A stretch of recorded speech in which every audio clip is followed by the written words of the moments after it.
very much, everyone, for taking your time to join the Hong Kong Lacrosse Convention and on the topic of lacrosse scene in the Asia Pacific. And I really appreciate, despite the time zone, everybody's taking time to share and discuss what we are passionate about.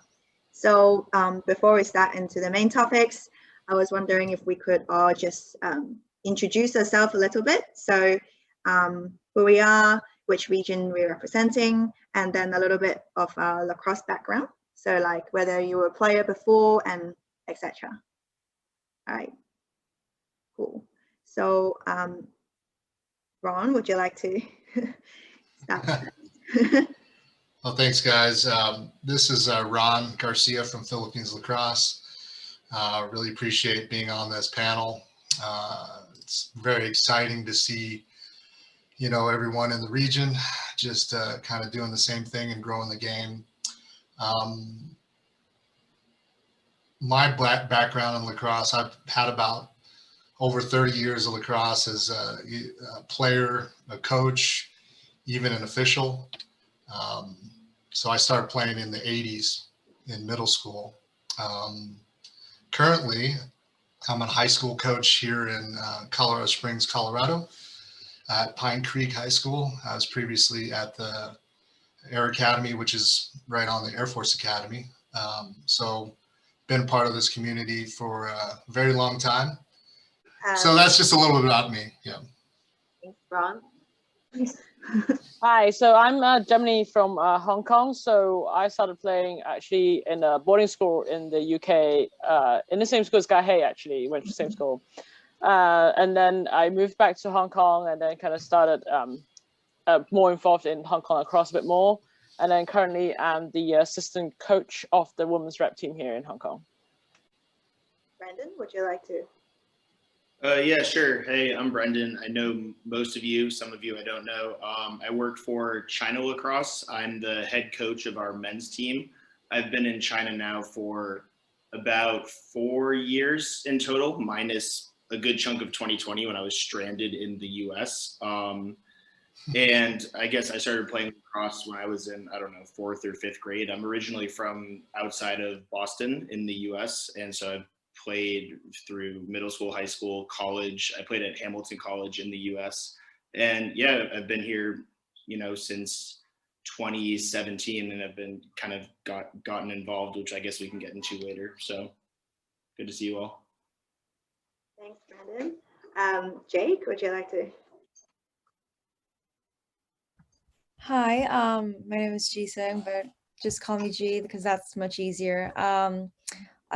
I probably have the shortest lacrosse history background from here, but I'm actually working for the APLU. I'm the current executive officer and currently a player at Seoul Jindo's lacrosse club in Seoul, South Korea. I've played lacrosse for about 4 years, established a women's lacrosse university, Hoofs University lacrosse team in the past.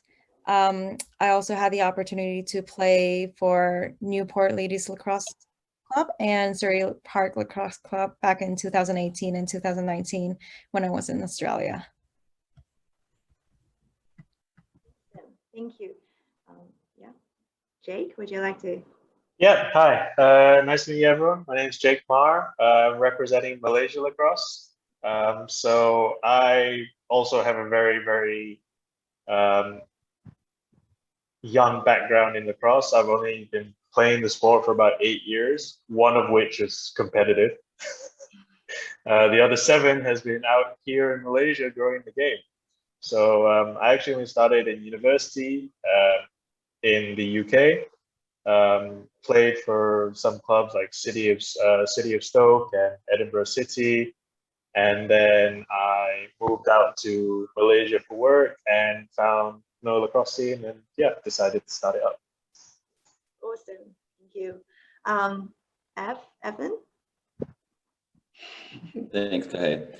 Hi, everybody. My name is Evan. So I played lacrosse in the US for a while, and then I went back to Hong Kong for 3 years, where I played with the Hong Kong team, and then I ended up working with HKLA for a while. And then for the past 6 or 7 months, I've been working with World Lacrosse as their sport development manager, and then I also am currently the regional development officer for Asia.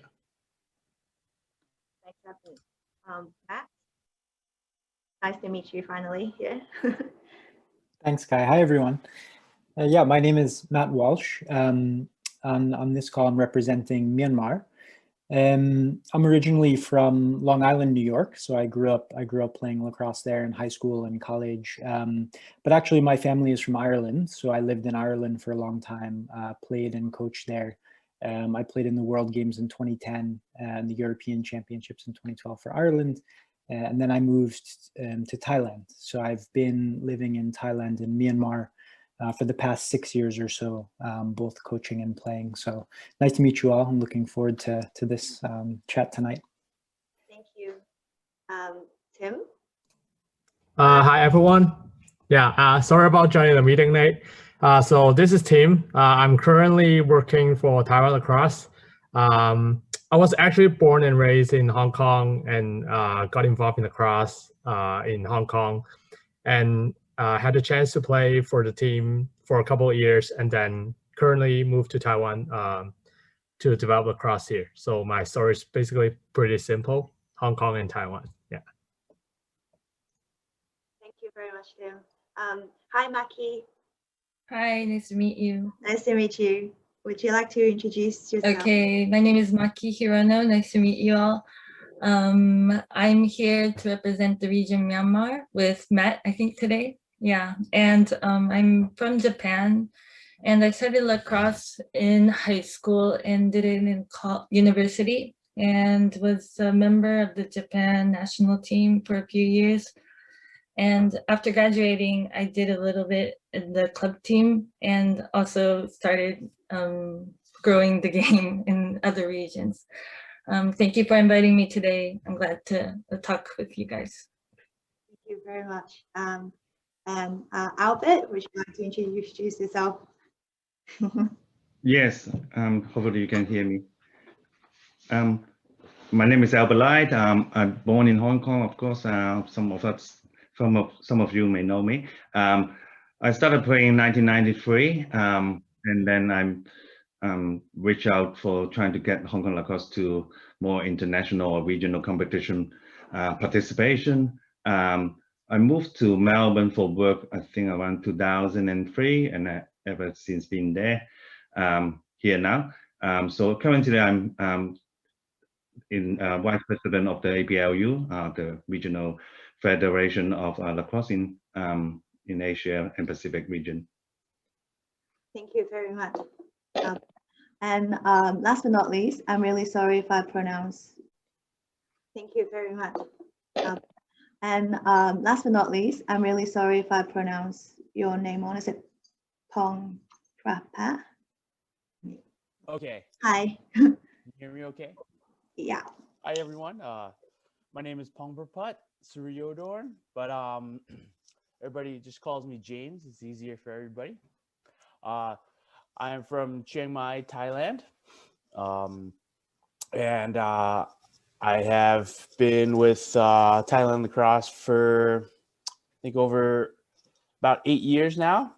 And I have most recently started a grassroots lacrosse program in my home city of Chiang Mai, Thailand. Thank you very much. My first question would be, how did everybody become involved in the lacrosse development in their respective region, and what inspired you to grow the game in the region? So anyone can share their experience or? I think I can start first because Taiwan Lacrosse is probably the youngest around here. So I used to play for Hong Kong, and the year that I actually graduated is the year that Taiwan Association was founded. So it happens to be like a coincidence. They were looking for someone completely new and would be willing to go to Taiwan to start lacrosse. And I was like, this sounds like a good plan after my graduation. So I just head over for Taiwan for a year at the very beginning, but then I stay over for another 5 years until now. So I'm currently still in Taiwan working for lacrosse here. Yeah, basically that's the story how I involved in lacrosse here. Yeah. Thanks, Stephen. Yeah, because just now when we were introducing ourselves, I hear that some of us were been players for a while, or some of us have a very young playing background. So maybe would you like to share a little about how you got involved into wanting to grow the game more? Yeah, I'll go next. I think after Taiwan, we're the next youngest in here, I think. Mm-hmm. So Malaysia lacrosse has been around for about 7 years, and honestly, I got involved in the region purely, I wouldn't say by accident, but when I moved to Malaysia for work, I had fallen in love with the game at that point that I just wanted to keep playing. So then when I was out here in the country and there was just no outlet for it, I just decided to try and start one up myself with like no coaching experience, no references whatsoever. My main motivation was just to find an avenue that allowed me to keep playing the sport that I love. So scouring Facebook for random people that somehow were holding a lacrosse stick, ended up meeting them on a field, and that's how Malaysia lacrosse was born. That's awesome. Thank you very much, Jay. And how about Mackie and Matt? How did you started to become the developer of lacrosse in Myanmar, and what inspired you to grow the game over there? Matt, you can go first. Sure.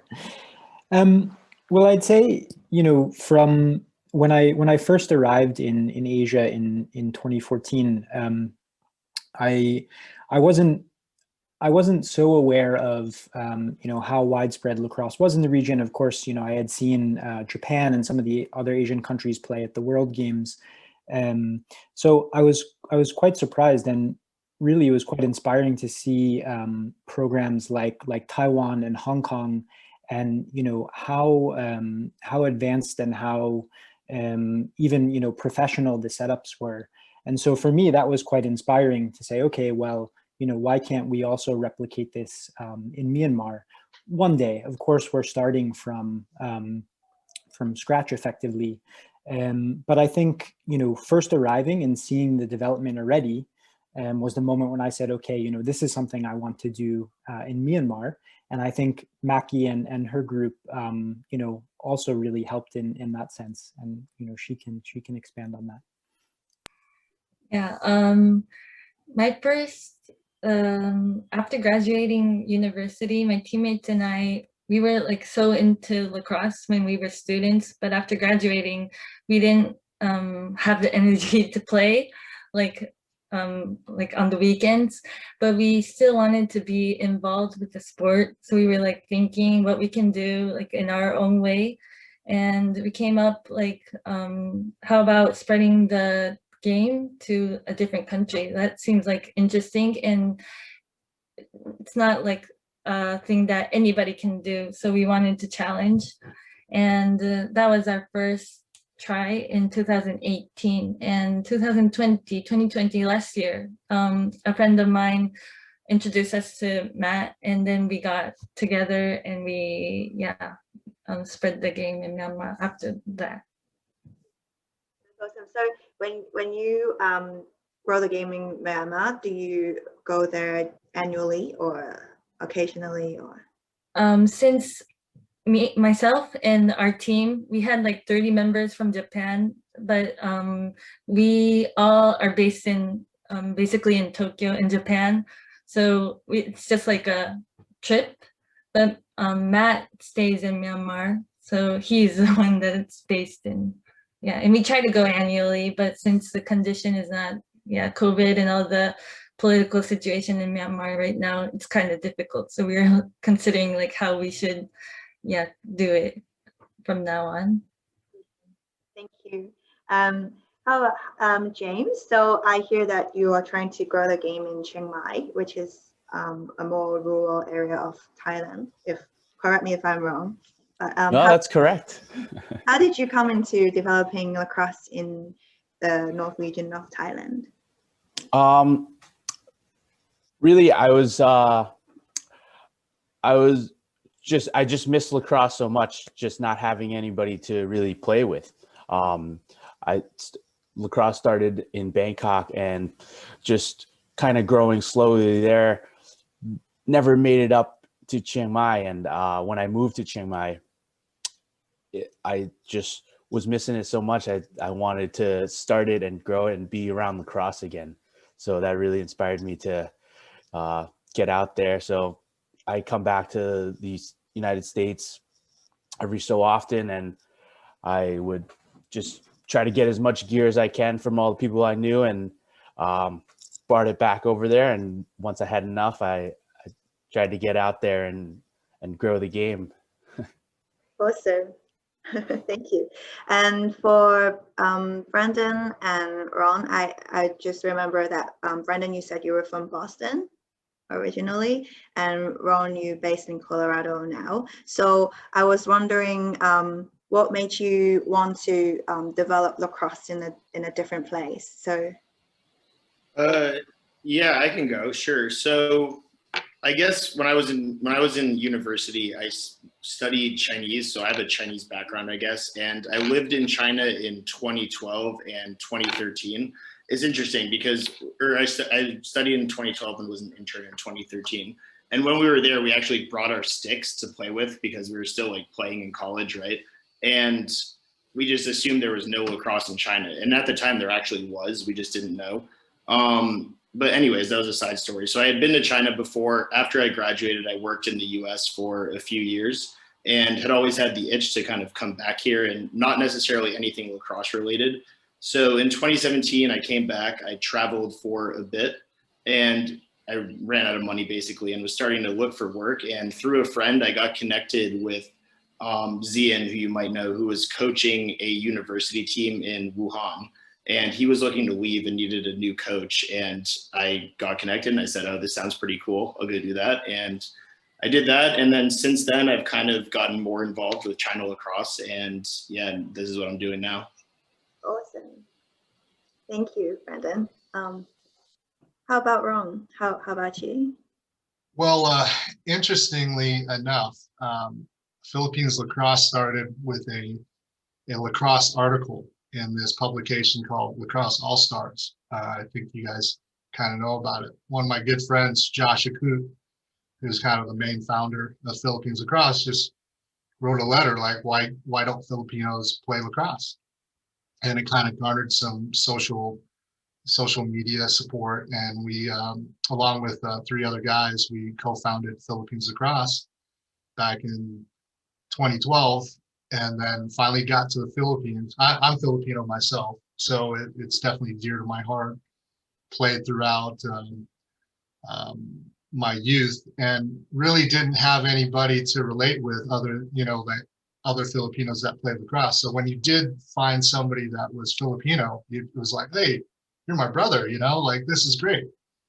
As you all guys know, lacrosse is a brotherhood, a sisterhood, and it's a close-knit family.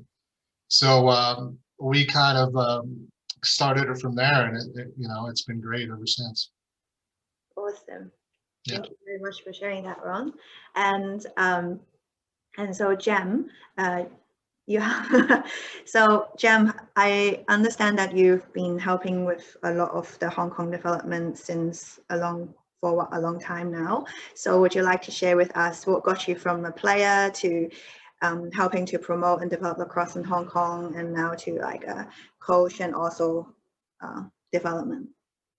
Okay, I feel like I have it a lot easier than everyone else here because I didn't have to start lacrosse in Hong Kong. It was already here when I started. I think mainly when I moved back to Hong Kong, like there was a lot of men's lacrosse here, but there wasn't a lot of like women's lacrosse. I think that's what made me want to get more involved, to kind of push women's lacrosse a bit more in Hong Kong, to like also how to have like there was I think when we started it was always like the girlfriends and wives of the men's players that were playing, and then so we just kind of wanted to like have some students back from the US and the UK as well to start like a full team to actually play as well.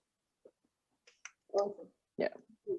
And last but not least, so G and Evan and Albert, you guys put a lot of effort into growing lacrosse in actual, like in the APLU and also World Lacrosse. So I was wondering if you'd like to share what inspired you to work full-time or work partly for big organizations or organizing in a huge region.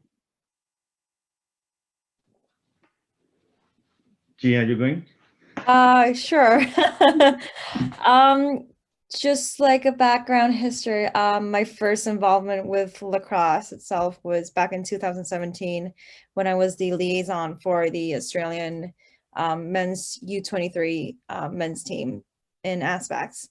And during that time, I've met so many great people, so many great laxers. Even that was the first time I saw national teams being in action with lacrosse. And I guess I was just really mesmerized by how beautiful the game was. So after that, I got involved with, first of all, development in Korea first. I've made a university team. After Aspects, we grew that. Then I had the opportunity to go abroad to Australia to study. And I was very interested in how various cultures, various lacrosse communities there were in the world.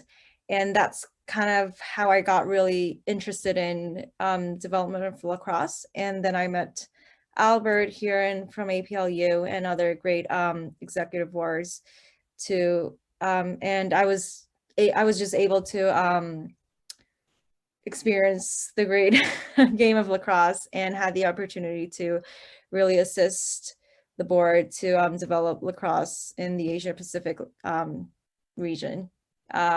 Anything to add, Albert? Yeah, good passing. I think that's probably it. I think we started lacrosse, or we all has been played lacrosse before and trying to develop in our own country. For me myself was when I was in Hong Kong, we don't have Facebook and we don't have a lot of YouTube videos. So I think when I started it, trying to get in touch with international and regional members of other countries, everything just mailed back to me. They send out lots of videos, books into my dormitory, and then we have to gather in the TV room, look at the VHS, and then just watch a few games in a year. So it's very different times, 20 years back, or you guys may say. I think then what inspired me or keep me involved in lacrosse development is the effort, the support, and also the advice and help I received at the time that I was reaching out to people. So they were great help. Everyone that, to be honest, I just sent an email, and probably I'm the only one that have an email account in the dorm, and reach out to Japan, Australia, USA. Some of those I know at that point of time, because there's probably more countries playing lacrosse, but not as much as today. But the things that I got from them and the help that I received is, too much. And some of the VHS, I haven't actually been able to watch them all, right? So when you get that much support for friends that you don't, just know them, first time, and make me feel lacrosse is a very special environment to continue with the participation. So I think that brings me to the time, 20 years still kind of working directly, indirectly, trying to be involved in the lacrosse development, especially in the region at the moment. And I will let Evan to say more about how the world looks like when we all get together. Yeah. So I think, my experience, I think I would echo a lot of your own experiences. Like as a player, lacrosse is something that I loved and was very important to me. I think my understanding of lacrosse around the world was relatively limited until I played in Hong Kong and got to see lacrosse in Asia a little bit. And so for me, ending up at World Lacrosse, I think was a combination of my love of the sport, but also I'm really like working with new people and different people, and that's something that I'm passionate about, and problem solving. And so working, with World Lacrosse and working to develop Asia was something that sort of fit pretty well into what I was looking to do. And so, from a World Lacrosse perspective, being able to, work with all of you in all these different countries is something that's pretty interesting. And obviously I'm very, very grateful that I've managed to stay in lacrosse, which is something that I obviously care a lot about. So I totally agree. I think one of the biggest things that lacrosse bring to all of us is the connections we can make around the world or meeting great people. And I think one of the reasons why we wanted to hold this Zoom sessions or have this panel here is I feel like Brendan said, when he went to China to study, he brought his lacrosse sticks, and maybe he didn't know that there was lacrosse in China.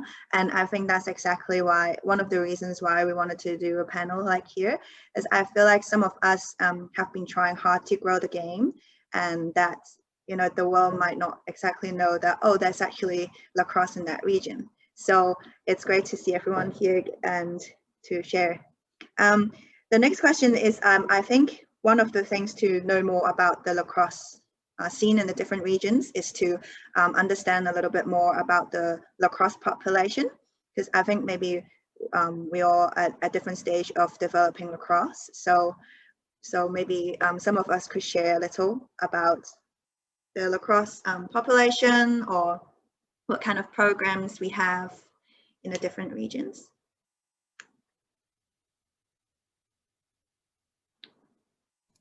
Let me start first with Hong Kong then. I think in the past 3-4 years, our main focus has been a lot of youth programs. So apart from COVID, which for the past year and a half we haven't been able to do anything with the kids, but otherwise I think the last time we had a inter-school tournament, we had about 11 to 12 primary schools and about 10 to 12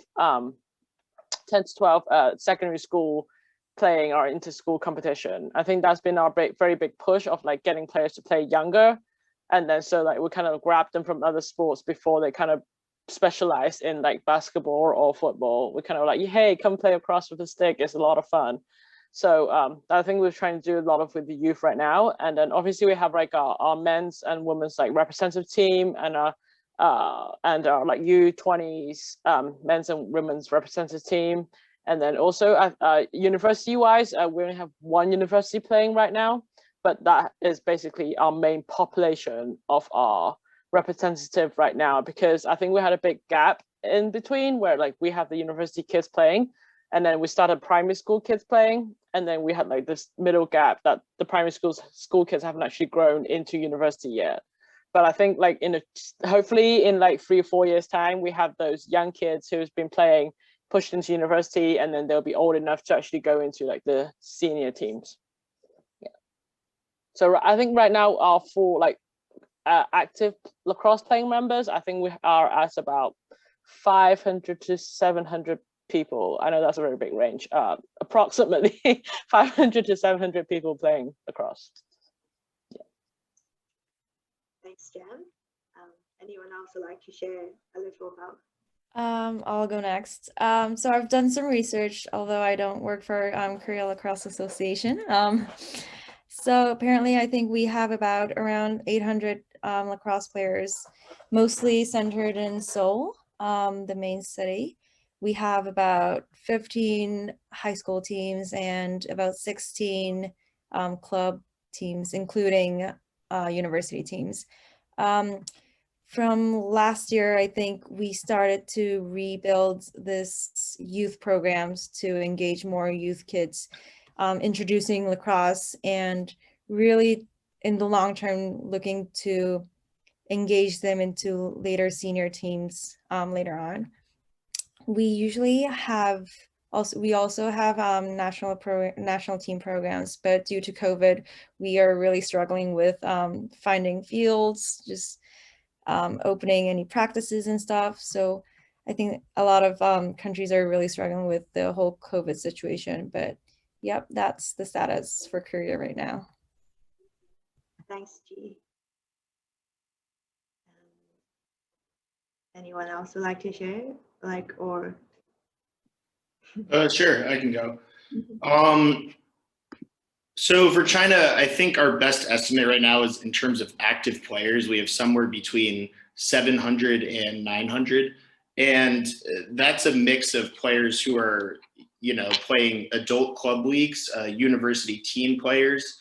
And then once you get lower than university, so secondary school, primary school, it's more often after school activities or PE programs. So it's not necessarily like active teams. In some cases it is, but that isn't always the case.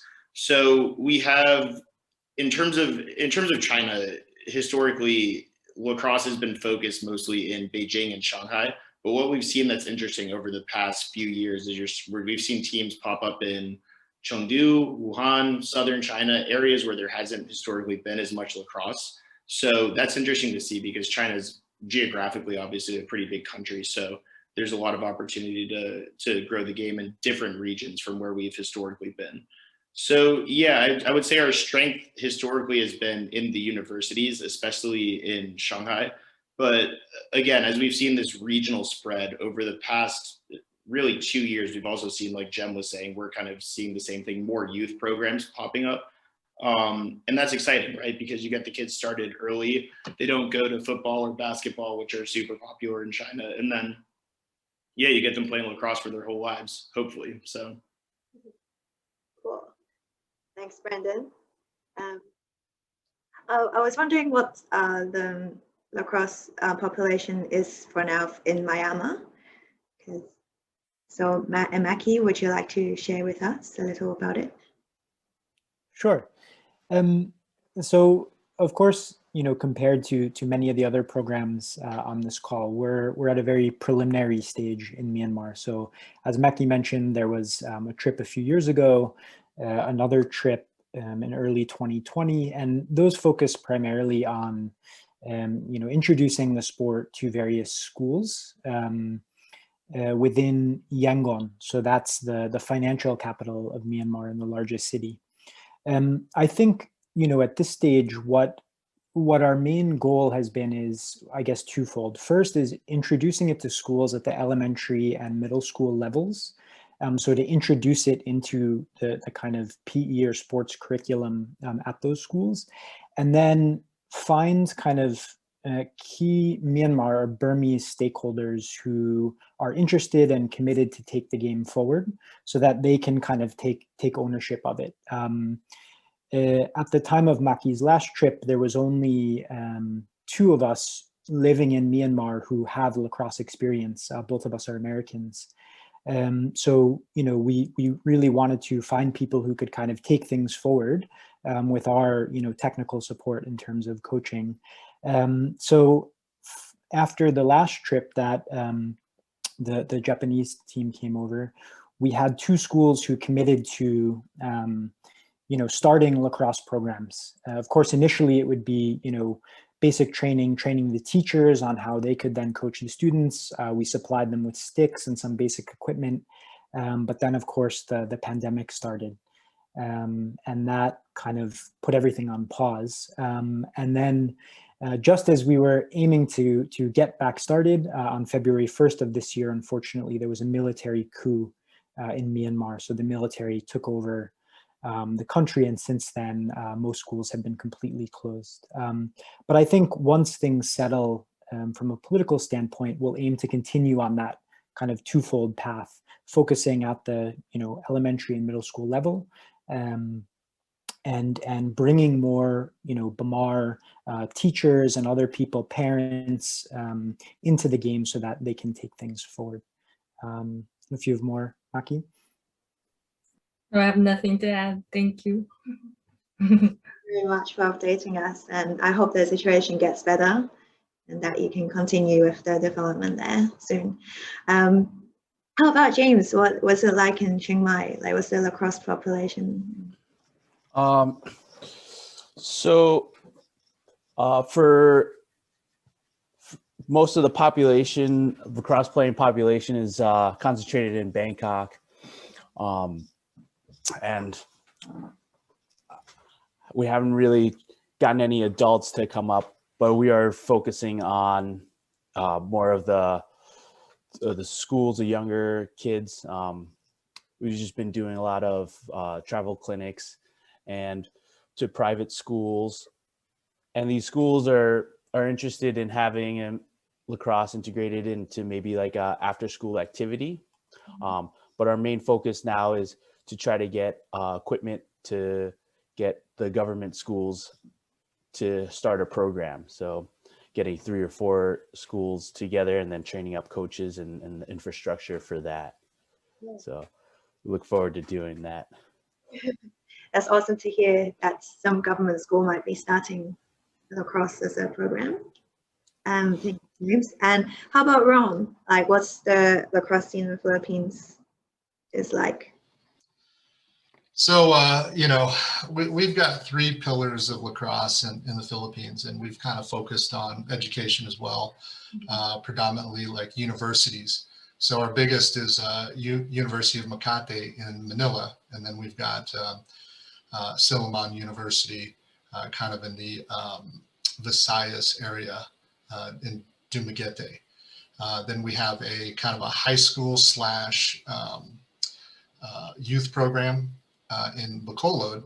So 3 different regions through the years. Like I said, we started in 2013, and obviously the numbers were higher at some point. And, you know, I think we feel that just like Jem was talking about, as far as the gapping at times, you know, you focus on one area and then you don't have any kids coming up. So it's like up and down and so forth. I think we all kind of have that experience at times, but you know, through the high school, through the youth, through the universities, adult players that have went through the programs and still continue to play with us, about 200 at the moment. I wish it was a lot higher due to the pandemic.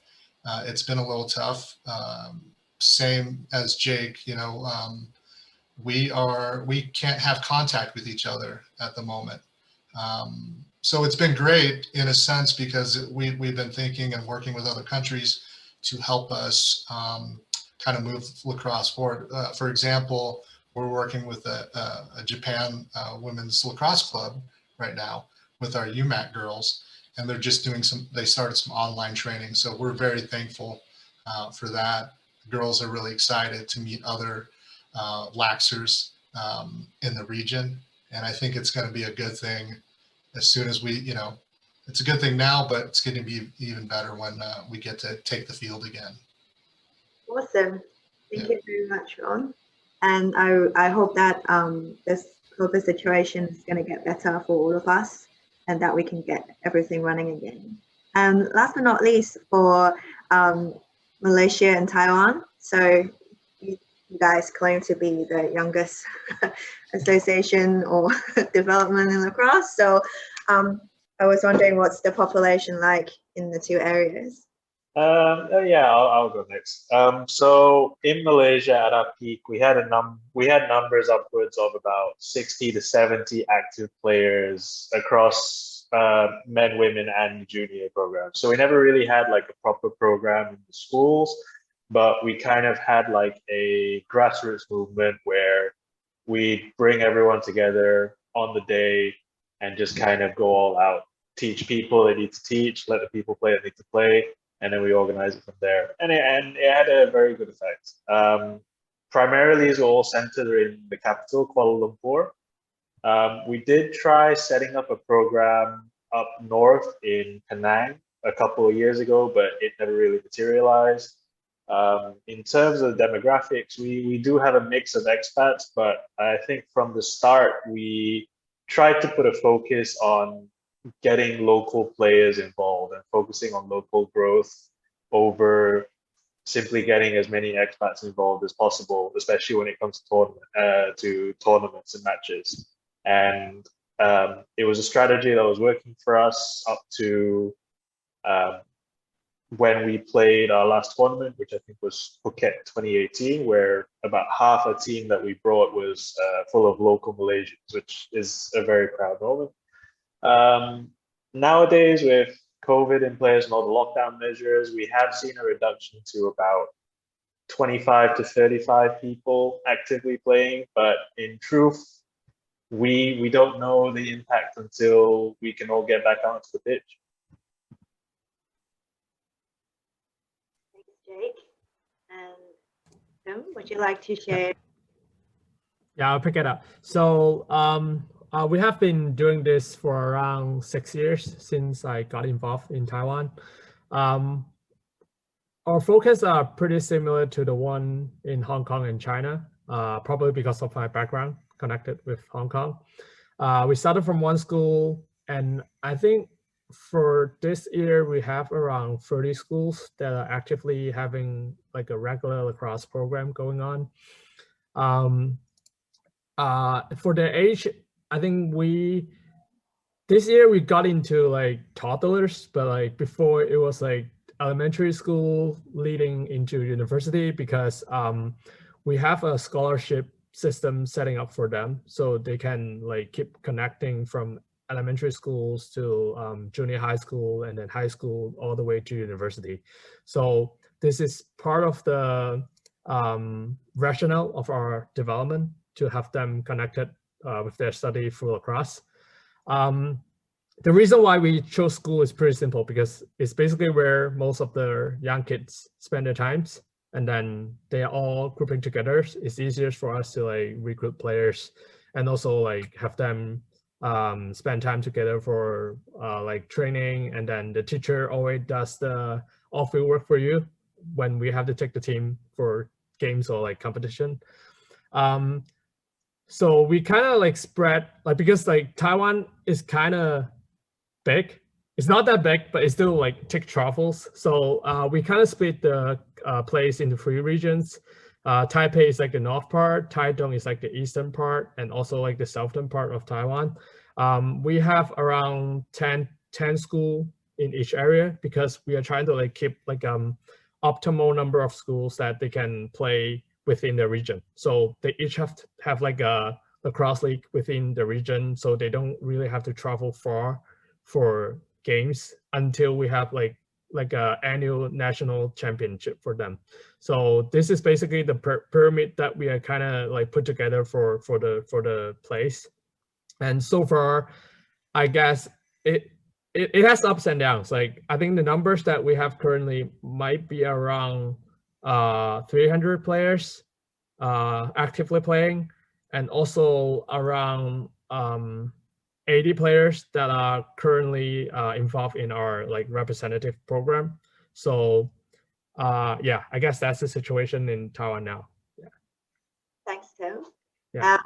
I just want to share that when everyone was talking about the lacrosse population, like we all had the kind of smile or like our eyes light up in some ways. And Jake even mentioned his proudest moment in when there were some homegrown players you took to the competition. So it leads to my next question, like, and in developing lacrosse in your region, what has been the most fulfilling moment for you? And I mean, like Evan and Albert, and like you guys, please jump in to share as well. What has been the most fulfilling moment in developing lacrosse?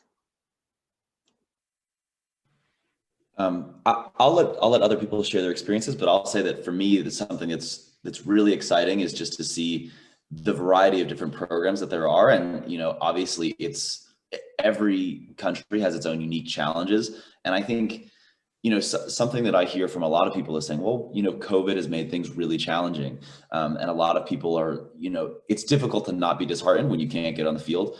But something that's really encouraging for me and really exciting for the future is that when I see, you know, that being able to see all of you and, you know, talk to all of you about the passionate people that you have in country who are really, you know, attempting to drive the game forward, that's something that's super encouraging, you know, for me, and I'm sure Albert feels the same way, you know, that there are people who are organized and passionate and willing to grow the game.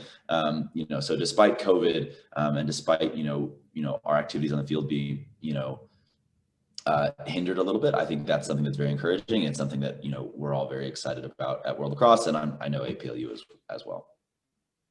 Yeah, I probably just a couple of words. I think, I mean, COVID definitely, you know, cause of, you know, some difficulty in organizing practices and events for the players. But I think, I mean, in the last probably 15 months, roughly, I think, we have seen, you know, a lot of us, you know, administrator, you know, developers getting connected together, you know, while all these Zoom meeting, which we all now get used to it. It's actually important, you know, to see the different side of not just playing the lacrosse, but having forum panels and meetings or discussion on sharing on this level also, so that, you know, everyone can get support, knowing that you're not alone, just developing lacrosse in your own country.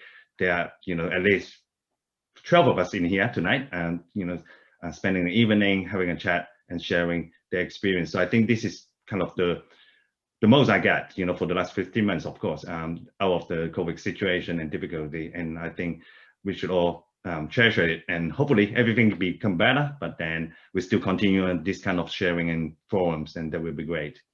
Love it.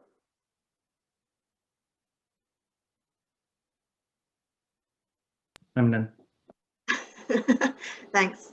So Jen, I'm going to ask you, so like, because I know you really well, so in the years of developing lacrosse, like, what has been the most fulfilling moment for you?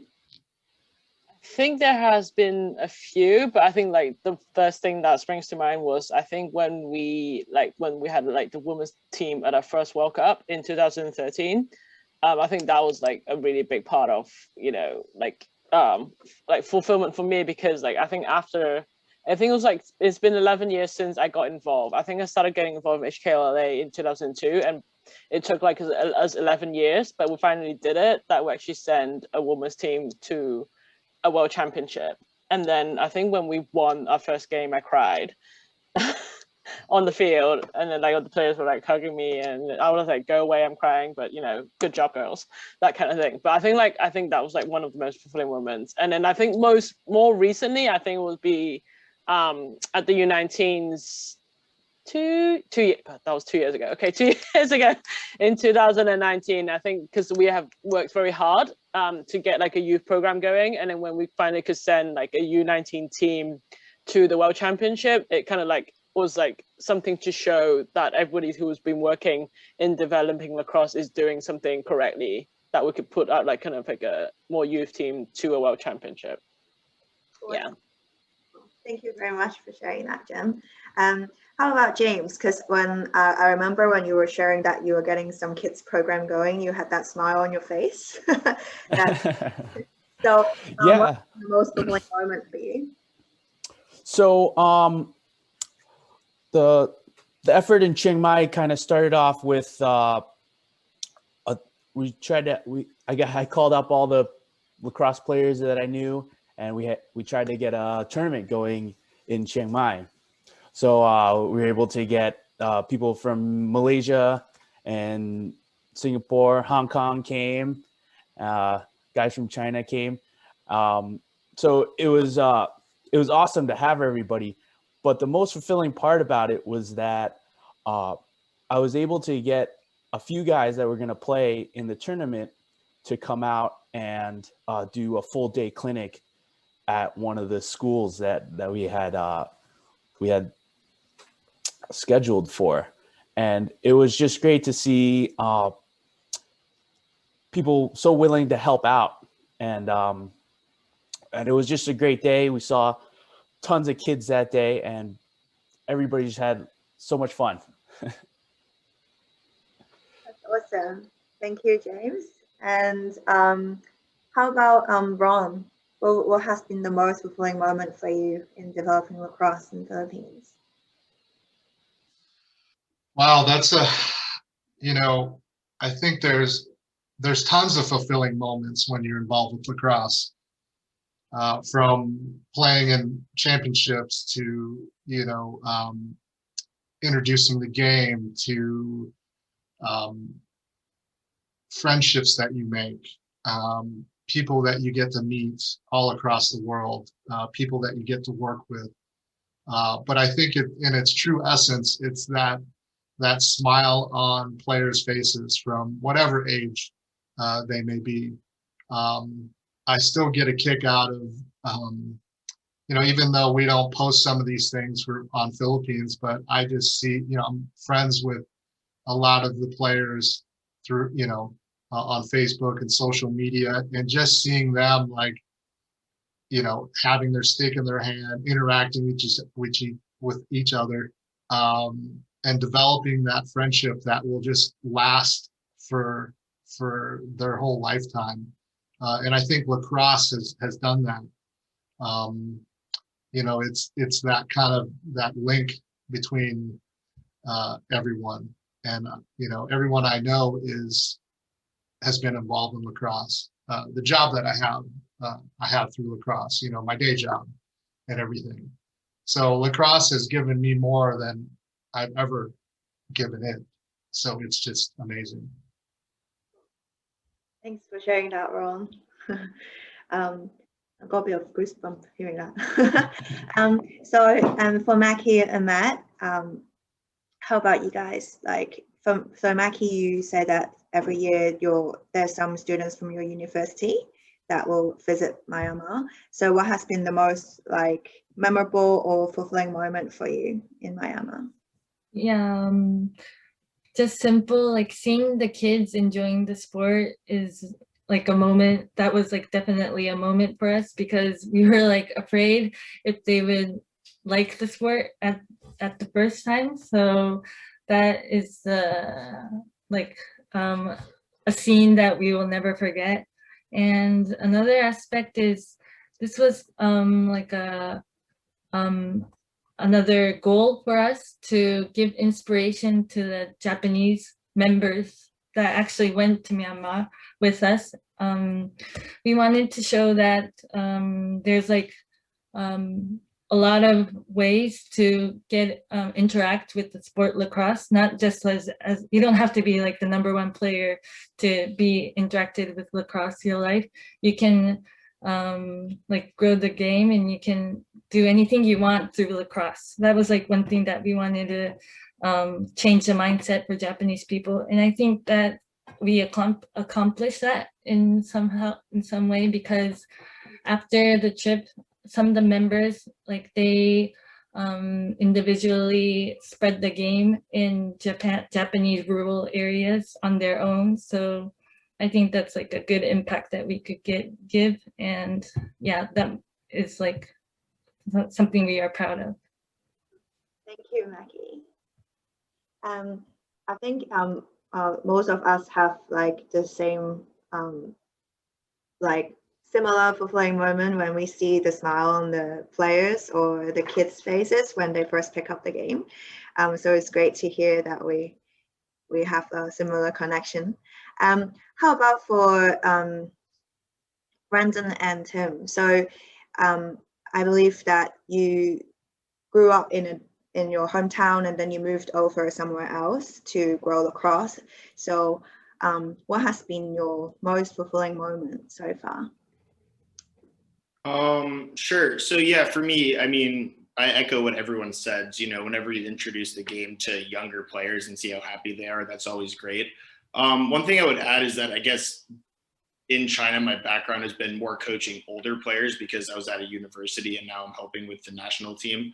So I can't think of a specific moment, but I would say in general, whenever you see, local players who maybe don't have a ton of experience get to go to their first big tournament, whether it's a big domestic event, or at least for us, whether it's Hong Kong Open or ASPAC or a World Cup or whatever it is, and seeing them actually get to see, higher level lacrosse for the first time. And then they come away from that and they're oftentimes much more motivated to train harder because they see how good everyone else is. For me, I would say that's the most fulfilling, at least looking at it differently. The younger kids obviously is always great, and you can't beat that though. Thanks, Brandon. for Tim. Yeah. So really great question from Kahei, because my primary goal here in Taiwan is to develop the sport. So I actually didn't get to experience the wonderful moment as a player or putting together a team to play with me. I was basically the one that actualizing this. So what was really exciting for me is actually, I think this happens around 2 to 3 years ago. So I was actually able to see those players that I coached during my first couple of years starting to become coaches themselves. And then they were standing on the sideline coaching their own players now. And because I was the one kind of like coach most of the players in Taiwan, so it's rare that players doesn't know me. But that was a time that some players actually doesn't know me. So it's actually pretty amazing to me, because I guess that is an idea of succession. And this is actually what, like echoing like a question you asked before, what actually got me involved in lacrosse is that I got the idea of succession when I was playing for Hong Kong. There was a coach, I think most people might know him, Scott.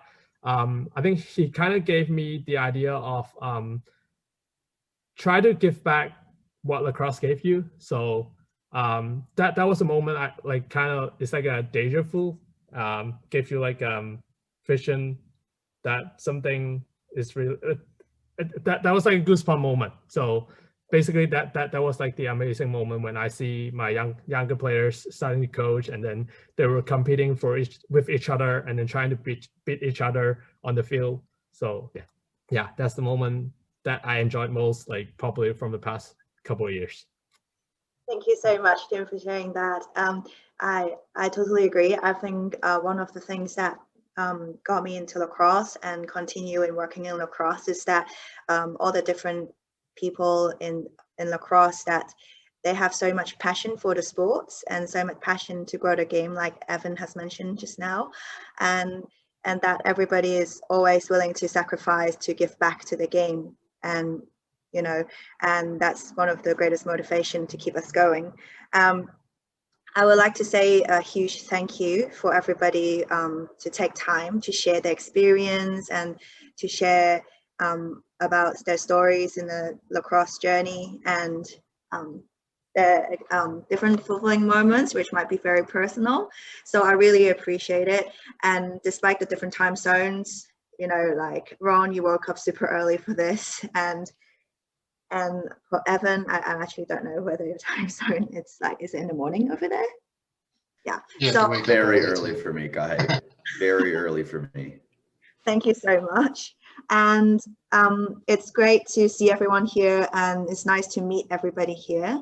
And I hope that the COVID situation gets better, and that one day we can meet on the field or at a lacrosse event somewhere face to face. So thank you very much for taking part, and please keep in touch. Thank you, Kahi, for having us. Thank you. Thanks, Kahei. Thank you. Thank you. Thanks so much. Bye, guys. Thank you.